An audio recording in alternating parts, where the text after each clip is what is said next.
Em Marcos 14, versículo 38, o próprio Jesus vai dizer assim: Vigiai e orai para que não entreis em tentação. O espírito, na verdade, está pronto, mas a carne é fraca. Você vai ver essa mesma passagem aí em Mateus 26, 41. E o primeiro entendimento que nós vamos ter aqui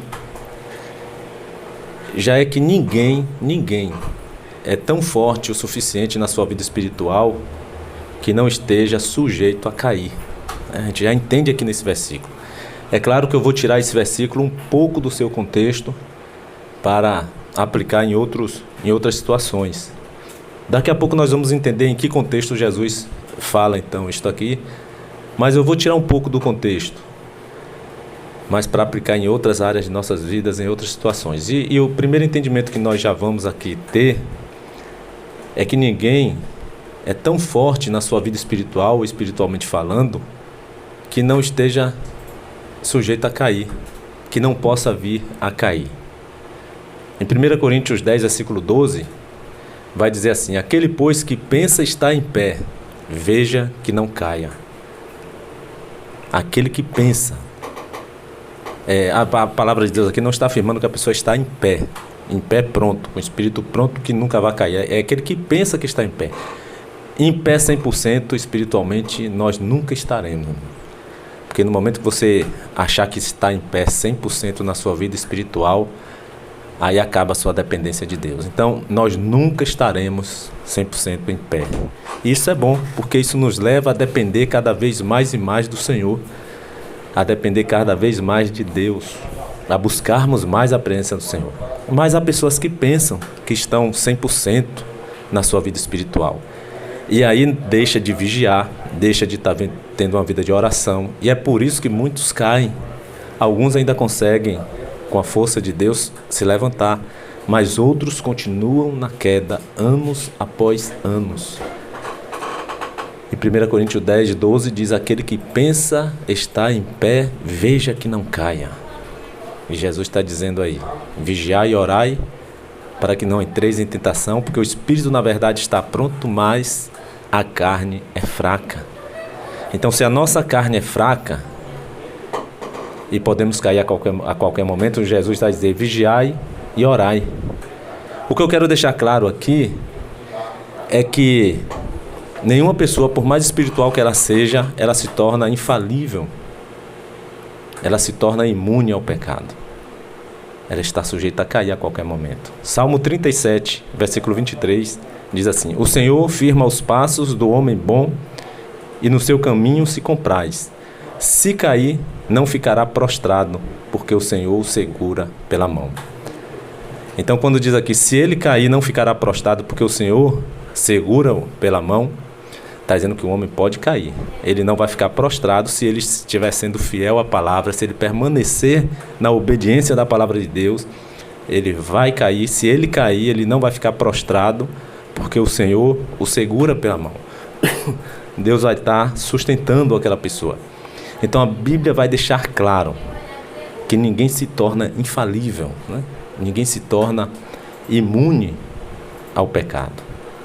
Isso fica muito claro na vida da pessoa, nas nossas vidas. Ninguém vai ficar infalível quando entrega a sua vida para Jesus, quando recebe o Espírito Santo, né, de Deus para habitar dentro dele.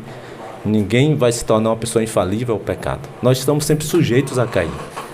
Por isso que nós precisamos estar tendo uma vida de vigilância, uma vida de oração.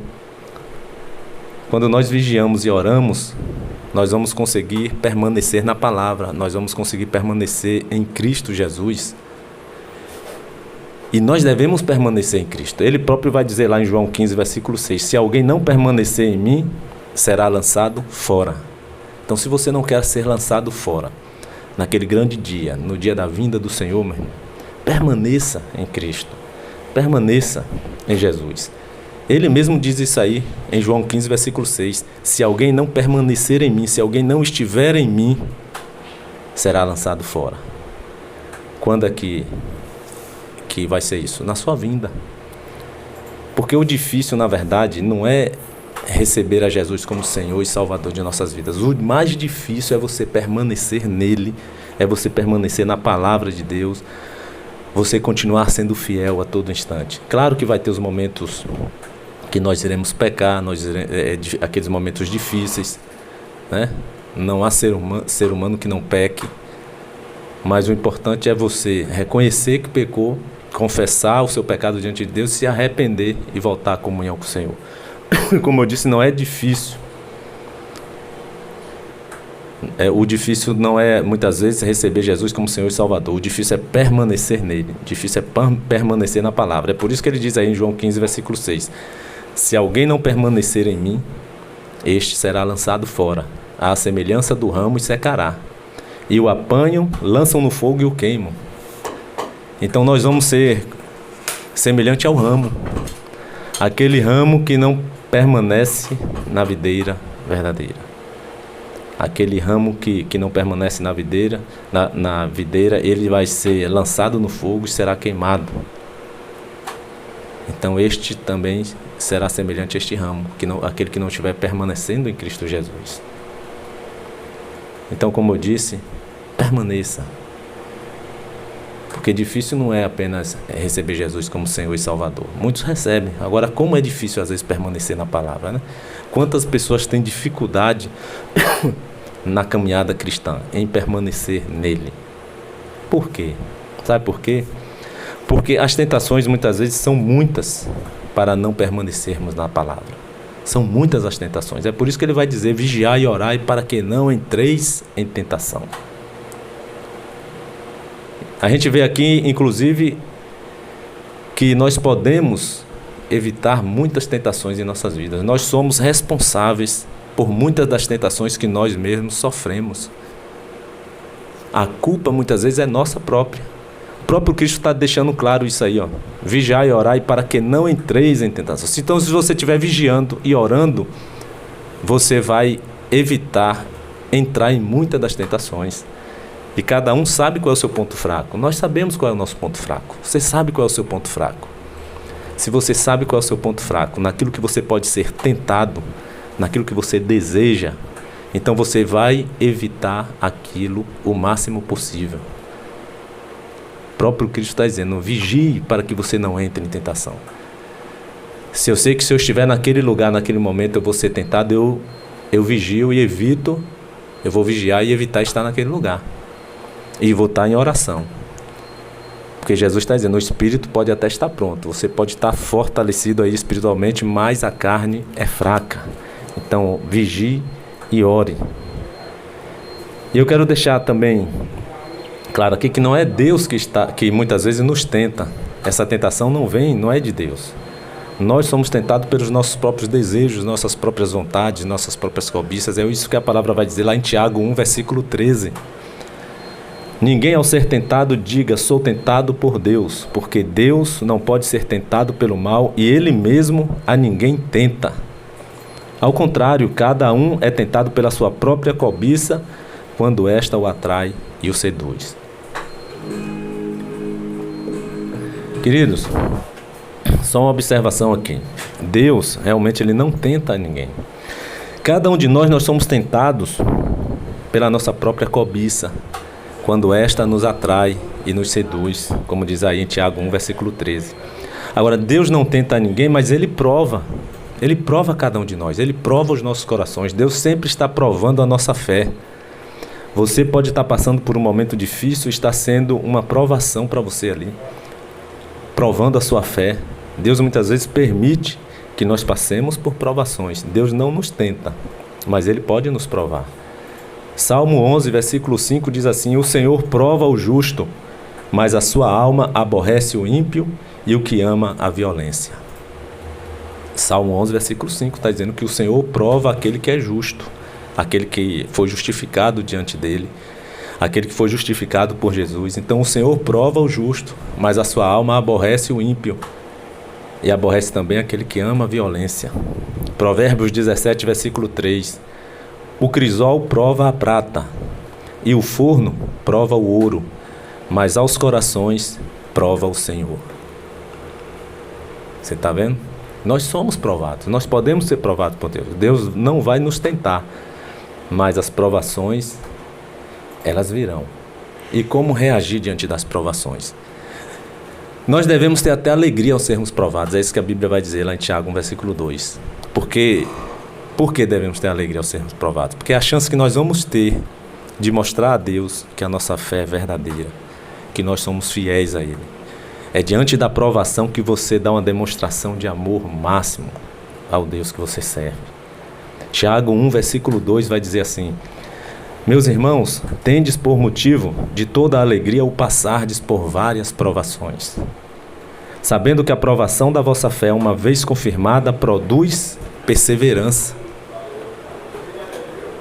Então nós devemos ter por motivo de toda a alegria quando estivermos passando por provações, por várias provações, é o que o versículo está dizendo.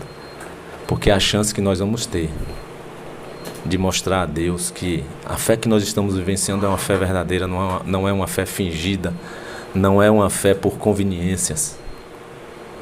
Eu sou cristão, eu sou evangélico porque me convém, porque me traz benefícios. Então você vai mostrar diante das provações que não é isto. Porque aquele que abraça a fé por conveniências, porque lhe traz benefícios, meu irmão, diante da primeira provação, ele abandona a fé. Diante da primeira provação, ele vira as costas para Cristo. Quando ele é provado, ele não resiste. E nós que, se estivermos vivenciando a verdadeira fé, nós vamos ter até a alegria de estar passando por provações. Por quê? Porque é nesse momento que nós vamos realmente mostrar para Deus que nós não estamos sendo cristãos de brincadeira. Nós não estamos brincando de ser crentes, de ser cristãos. E no versículo 12 de Tiago 1, ainda diz assim: bem-aventurado o homem que suporta com perseverança a aprovação, porque depois de ter sido aprovado, receberá a coroa da vida, a qual o Senhor prometeu àqueles que o amam. Então, bem-aventurado se você suporta com paciência, com perseverança, toda a provação em sua vida. Você será uma pessoa bem-aventurada.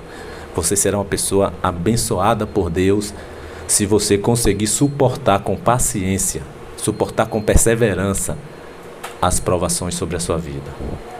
Porque depois de você ter sido aprovado diante das provações, o versículo diz aqui que você receberá a coroa da vida, a qual o Senhor prometeu aos que o amam. Tiago 1, versículo 12. Então, queridos, podemos até ser provados por Deus, mas quanto à tentação, nós devemos estar sempre o quê? Vigilantes, vigiando e orando, para que nós não venhamos a entrar em tentação. Porque a tentação ela surge quando nós permitimos sermos atraídos e seduzidos pela nossa própria cobiça, pelos nossos próprios desejos. De acordo, está em Mateus 26, 41 e Marcos 14, 38. Quando Jesus diz ali: vigiai e orai, para que não entreis em tentação, porque o espírito na verdade está pronto, mas a carne é fraca. Que contexto é que Jesus está falando isso aqui? Queridos, Jesus está ali no Getsêmani. E chegando no Getsêmani, ele separa 3 de seus discípulos, Pedro e os 2 filhos de Zebedeu, Tiago e João.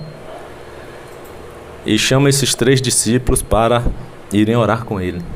E quando estão ali, num lugar separado, reservado, só eles 4, Jesus se adianta mais um pouco e pede que eles 3 fiquem orando. E Jesus vai lá e ora ao Senhor, né, pedindo que afastasse dele aquele cálice, mas que não fosse feita a sua vontade, sim a do Pai. E por 3 vezes que Jesus volta, os encontra dormindo. Jesus então vai dar essa palavra para eles: vigiai e orai para que não entreis em tentação. Eles estavam sendo tentados ali a dormir e não orar.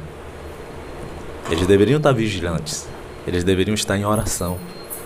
E é dentro desse contexto que Jesus vai dar essa palavra para eles, porque eles dormiam ao invés de estarem orando com Jesus e por Jesus. E trazendo para cada um de nós, trazendo para as nossas vidas, né? Quantos de nós muitas vezes estamos também dormindo, espiritualmente falando, por falta de vigilância? Quantos de nós estamos num sono espiritual? Quantos de nós deixamos de ter uma vida muitas vezes de oração por uma falta de vigilância. Que você possa ser despertado, meu irmão, a partir de hoje, a não estar mais dormindo espiritualmente, mas que você esteja tendo uma vida de vigilância, uma vida de oração. Porque quando Jesus voltou por 3 vezes, os encontrou dormindo ali no Getsêmani. Você vai ver essa história aí em Marcos 14, a partir do versículo 32. Que você possa ler e absorver lições para você aí, nessa passagem. Que você possa estar sempre acordado espiritualmente. Precisamos ser vigilantes, até mesmo para ter uma vida de oração. Precisamos ser vigilantes. Quantos de nós estamos aí dormindo espiritualmente? Efésios 5, versículo 14. A palavra de Deus vai dizer assim: desperta, ó tu que dormes, levanta-te dentre os mortos e Cristo te iluminará. Mas desperta, ó tu que dormes, levanta-te dentre os mortos. Aqui está falando da vida espiritual. É da vida espiritual. Desperta, ó tu que dormes, está dormindo espiritualmente. Levanta-te de entre os mortos, aqueles que estão mortos espiritualmente, que não entregaram ainda suas vidas para Jesus, que não receberam de Jesus o Espírito Santo para habitar dentro deles. E aí diz: e Cristo então te iluminará. A partir do momento que você se levantar dentre os mortos espirituais e despertar dentre eles, Cristo irá te iluminar. Todo ser humano, na verdade, querido, precisa ter uma vida de vigilância em várias áreas da vida. Em várias áreas da vida. A vigilância deve ser uma coisa presente em vários setores, em vários momentos. Vou até lhe dar um exemplo. Se nós não vigiarmos e nos descuidarmos com uma criança, por exemplo, em um prédio que não tem telas na janela, uma tragédia ali pode acontecer. Não é isso mesmo? E na nossa vida espiritual é a mesma coisa, não tem diferença. Se não tivermos uma vida de vigilância e de oração, tragédias poderão também acontecer. Se você não quer que tragédias aconteçam na sua vida, procure ter uma vida de vigilância, procure ter uma vida de oração diante do Senhor. A maior tragédia, sabe qual é? Se nós não tivermos uma vida de vigilância e de oração, a maior tragédia é Jesus voltar e ficarmos para trás, não irmos com Ele. Essa é a maior tragédia. Se não tivermos uma vida de vigilância, uma vida de oração, Jesus pode vir e no momento em que Ele chegar, nós ficarmos para trás. Você lembra das 10 virgens? As 10 virgens, 5 foram com Ele, 5 ficaram para trás, porque não vigiaram. Qual era a condição ali da todas as 10 virgens? Essa história está lá em Mateus, capítulo 25. Mateus 25. Era que todas estivessem com as suas lamparinas, suas lâmpadas acesas quando o noivo chegasse. O noivo ali está representando Jesus. Só que vou resumir a história, viu? Quando o noivo chega, 5 delas não estavam com as suas lâmpadas acesas, porque o azeite, que era o que mantinha as lâmpadas acesas, né, tinha se acabado. E elas não levaram reserva para manter a lâmpada acesa. As outras 5 virgens prudentes levaram azeite em reserva e mantiveram suas lâmpadas acesas. Então, quando o noivo chegou, que foi Jesus, as 5 que estavam preparadas foram. E as outras 5 nécias, que não se prepararam, não vigiaram, não mantiveram suas lâmpadas acesas, essas ficaram para trás, não entraram na carruagem. E nós, por falta de vigilância e por falta de uma vida de oração, nós podemos também ficar para trás. Então que você esteja realmente vigiando, orando a todo instante, para que essa tragédia maior não venha acontecer na sua vida, de Jesus voltar e de repente você ficar, mas que você possa ir também com Ele. Mateus 25, versículo 13, inclusive, Jesus conta essa parábola e fecha dizendo assim no versículo 13: vigiai, pois, porque não sabeis o dia e nem a hora. Nós devemos vigiar, porque nós não sabemos nem o dia e nem a hora em que Ele virá. E vigiar, queridos, é você não se descuidar, é você ficar atento. Infelizmente tem muitos cristãos, nós sabemos que tem muitos cristãos que ficam descuidando, ficam desatentos, caindo em muitas ciladas do inimigo. O diabo tem armado muitas ciladas para muitos de nós. E muitos, por falta de vigilância e por uma vida de oração, têm caído nas ciladas do inimigo. Em Efésios 6, versículo 11, diz assim: revesti-vos de toda a armadura de Deus, para que possais estar firmes contra as astutas ciladas do diabo. Então nós devemos estar nos revestindo de toda a armadura de Deus. E essa armadura de Deus vai incluir justamente uma vida de vigilância, uma vida de oração, uma vida de comunhão com Deus todos os dias, para que possamos estar firmes contra as astutas ciladas do diabo. Uma vida vigilante é aquela que nós vamos nos abstermos muitas vezes de tudo aquilo que não agrada a Deus. Seja vigilante. Tudo que você for fazer, tudo que você for ver com seus olhos, tudo que você for participar, consulte primeiro: isso agrada a Deus? Isso é vigilância, meu irmão. Eu vou vigiar se aquilo que eu vou fazer, aquilo que eu vou participar, ou até mesmo vou deixar de fazer, se aquilo está agradando a Deus. Eu vou procurar sempre fazer aquilo que agrada a Deus. E isso aí é estar sendo vigilante a todo instante. 1 Tessalonicenses 5, 21 diz assim: examinai tudo e retende o que é bom. Olha só, examinai tudo e retende o que é bom. Isso é vigilância. Você vai examinar todas as coisas. Você vai ouvir muita coisa vai prestar, muita coisa não vai prestar, muita coisa vai servir para a sua vida, outras não irão servir, devem ser descartadas. Isso tudo é vida de vigilância. E está na palavra de Deus dizendo aí em 1 Tessalonicenses 5, 21, que devemos examinar todas as coisas. Eu não vou ouvir tal palestra não, porque eu não acredito que vai sair nada de bom ali. Mas se você ouvir, você não está perdendo nada, porque vai ter coisa ali que você pode reter. A palavra está dizendo: examinai tudo, examinai todas as coisas. Agora retende o que é bom. O que não é bom, descarta. Descarta, joga fora, entendeu? 1 Tessalonicenses 5, 21 diz isso, que nós devemos examinar todas as coisas. Não despreze. Às vezes nós deixamos de aprender, deixamos de fazer... Deixamos às vezes de ouvir Deus através de uma mensagem, de uma palavra, através de uma fala de uma pessoa, porque nós a desprezamos antes mesmo de ouvi-la. E a palavra está dizendo: não, examine, examinai, ouça, examine tudo, agora só retenha o que é bom. No versículo 22, ainda de 1 Tessalonicenses 5, versículo 22, ainda diz assim: abstende-vos de toda aparência do mal. Você deve também se abster de toda a aparência de mal. Isso é vigilância. Aparentou, você já deve evitar. Você já deve ter essa vida de vigilância.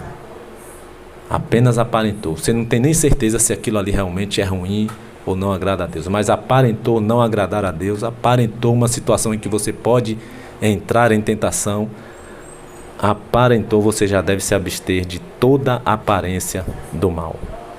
Efésios 4, 27 diz também assim, não deis lugar ao diabo. Muitas vezes estamos dando lugar ao diabo. Nós não estamos vigiando e dando lugar ao diabo. Uma pessoa que lhe profere alguma palavra que lhe ofendeu, você já dá uma resposta. Você está dando lugar para o diabo.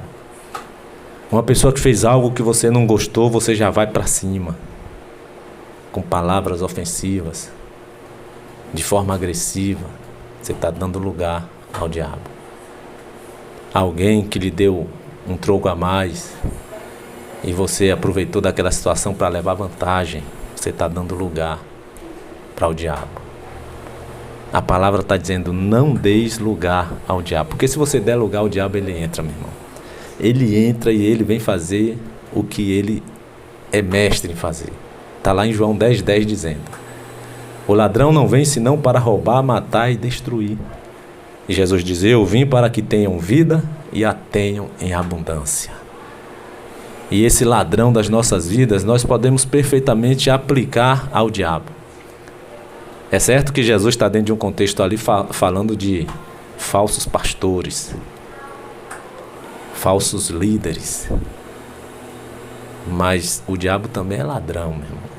Ele é o mestre, ele é o pai. E ele está aqui para roubar, matar e destruir as nossas vidas. Então, se você dá lugar a ele, ele vem perfeitamente para fazer isso, sem nenhum pudor. Mas que você seja sóbrio, que você seja vigilante, que você tenha uma vida de oração. Olha o que diz em 1 Pedro 5, versículo 8. 1 Pedro 5, versículo 8 diz assim: sede sóbrios e vigiai, porque o diabo, vosso adversário, anda em derredor, bramando como leão, buscando a quem possa tragar.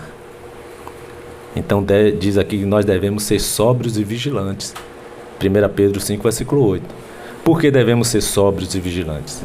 O próprio versículo responde: porque o diabo, que é o vosso adversário, ele anda ao nosso derredor, bramando como um leão, buscando a quem possa tragar. Você quer ter uma vida realmente que agrade a Deus?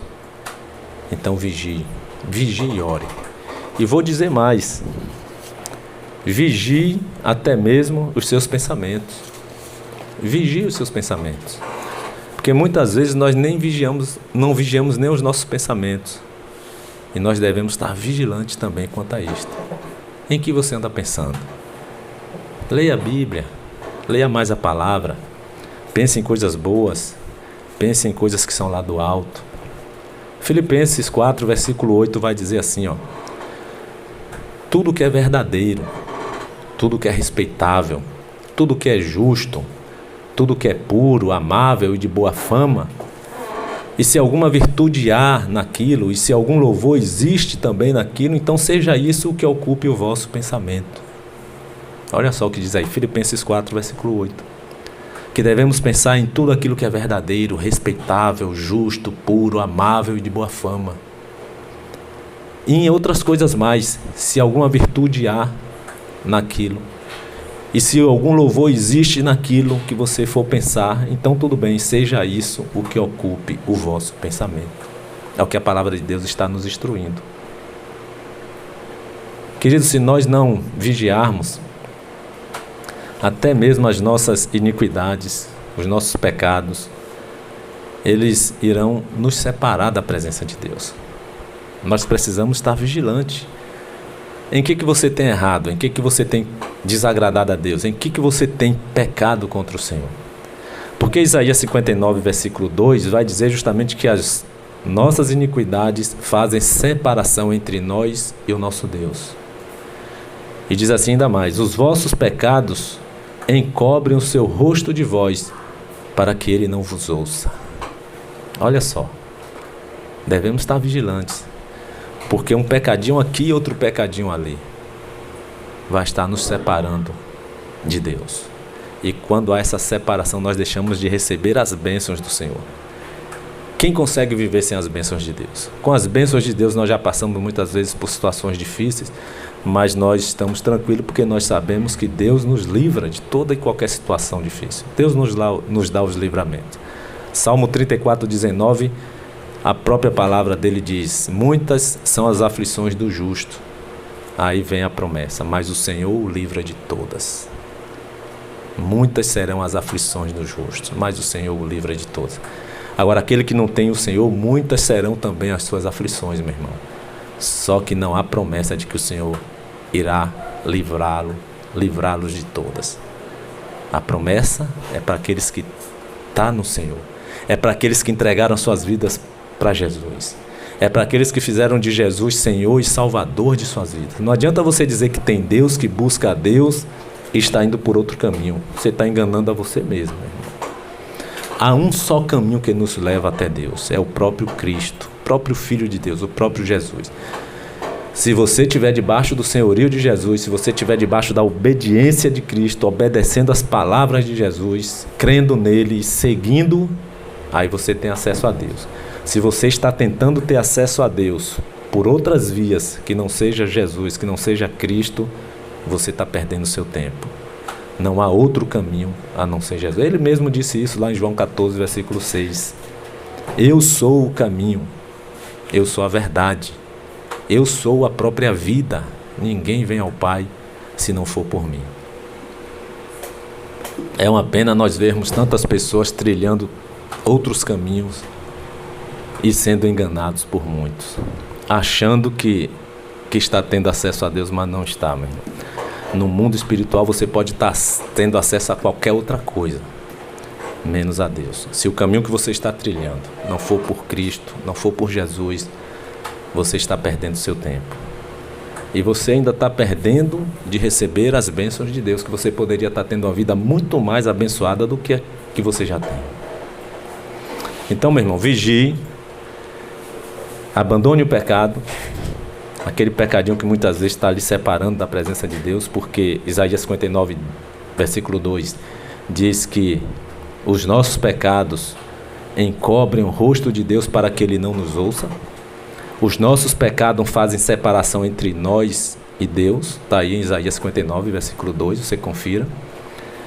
Então Jesus, Ele vai excluir, né? Ele excluirá do seu reino todo cristão que vive na prática da iniquidade. Todo cristão que vive na prática do pecado. Então abandone imediatamente, né? Muitos que até faziam a obra de Deus, faziam sinais, né? Vai dizer: Senhor, nós profetizamos em Teu nome fizemos milagres, em Teu nome expelimos demônio da vida das pessoas. Como o Senhor está dizendo que nem todo que disser Senhor, Senhor vai entrar no reino dos céus? Aí Jesus diz, olha, em Mateus 7,23, Jesus vai dizer: olha, eu nunca vos conheci, e apartai-vos de mim, os que praticais a iniquidade. Interessante, que muitos desses aqui profetizavam, expeliam demônios, faziam milagres, mas por conta da iniquidade. Iniquidade é o pecado daquele que conhece a Deus. Por conta do pecado, né, daquele que conhece a Deus, por conta do pecado, Jesus disse: eu nunca conheci a vocês, nunca vos conheci, e apartai-vos de mim. Apartai-vos, todos vocês que praticam a iniquidade. Queridos, devemos vigiar, até mesmo para não sermos motivos de escândalo para o Evangelho. Quantos têm sido pessoas até que servem a Deus com amor, que procuram andar na palavra, mas muitas vezes não aguenta ser provocado, e aí vem os escândalos, né? E nós devemos vigiar. Jesus está dizendo: olha, vigie e ore, para que vocês não sejam tentados, para que vocês não entrem em tentação. Porque eu sei que vocês estão prontos, o Espírito está pronto, vocês estão com o Espírito preparado, estão cheios do Espírito. Mas Jesus adverte dizendo: olha, mas a carne é fraca. Se vocês deixarem de ter todos os dias uma vida de vigilância e de oração, vocês podem cair. Em outras palavras, meus irmãos, Jesus está dizendo isso: se vocês deixarem de ter uma vida de vigilância e oração, vocês podem cair a qualquer momento. Porque o Espírito pode estar fortalecido, o Espírito pode estar pronto como for, mas a carne é fraca. Tem crente que não crê que a carne é fraca. Ele acha que está ali cheio do Espírito, cheio de poder, e ele pode encarar e enfrentar toda e qualquer situação. Ele pode estar em todo e qualquer lugar. Não é por aí, meu irmão. Vigiar é justamente você não estar em todo e qualquer lugar. Você vai vigiar qual é o lugar que você pode estar. Se aquele lugar ali há uma tentação que pode fazer você cair, você evite. Mande outro irmão ir lá, né? Eu não vou ali muitas vezes porque ali vai ser tentação para mim. E eu me conheço. Cada um se conhece, querido. Cada um se conhece. Aquilo que muitas vezes é tentação para mim não é para você. E aquilo que é uma tentação forte para você, para mim, não é. Eu tiro de letra. Então, vigie e ore para que você não seja tentado. Você tem que vigiar, evitar, se cuidar. E como eu disse, devemos vigiar até mesmo para não sermos motivo de escândalo.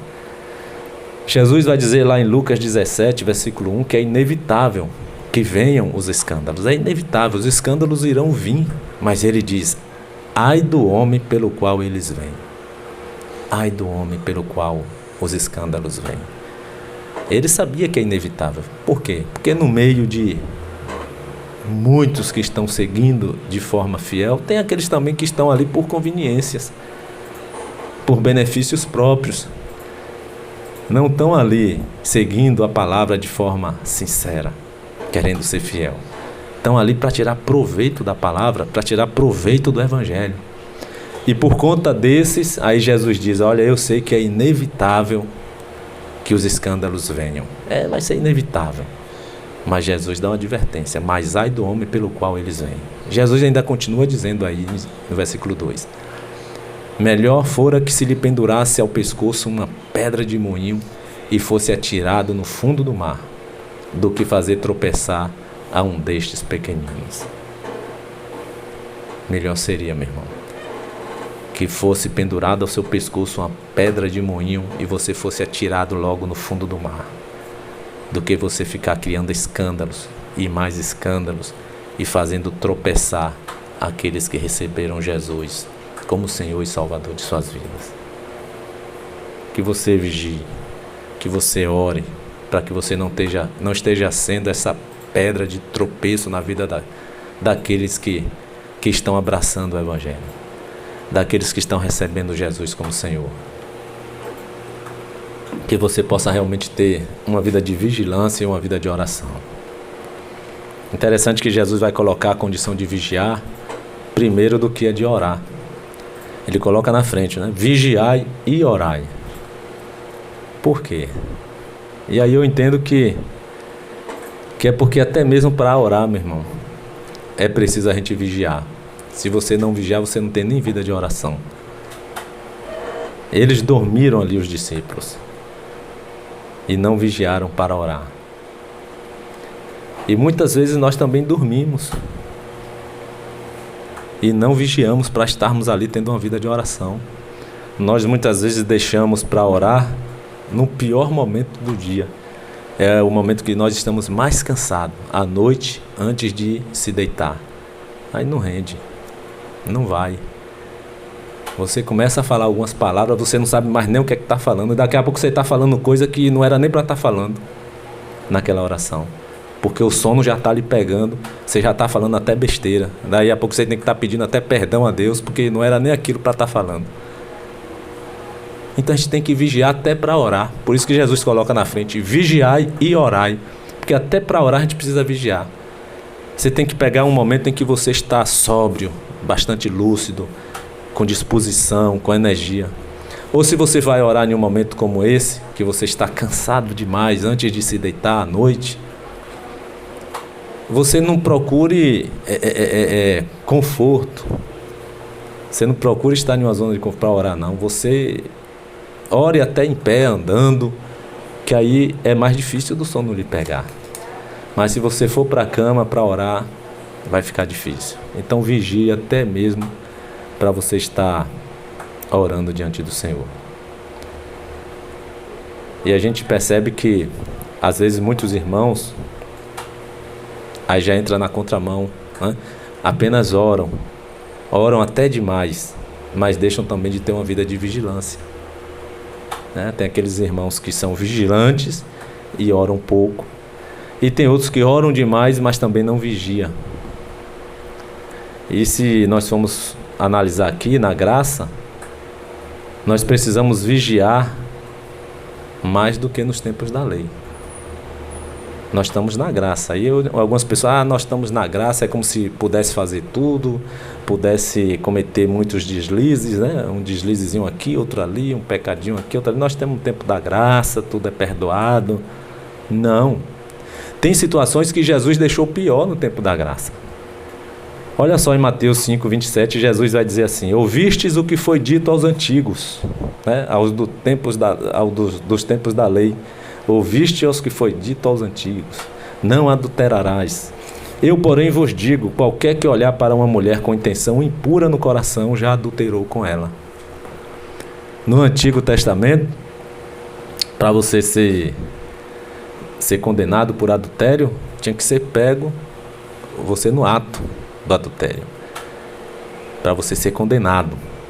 E aqui Jesus está dizendo que você vai ser condenado já no seu pensamento, já no seu coração. Jesus diz, olha, foi dito aos antigos, não adulterarás. Agora eu, porém, vos digo, Mateus 5,27, ele dizendo, qualquer que apenas olhar para uma mulher com segundas intenções, com intenção impura no seu coração, este já está adulterando com ela. Você já vai ser julgado porque você está olhando com segundas intenções.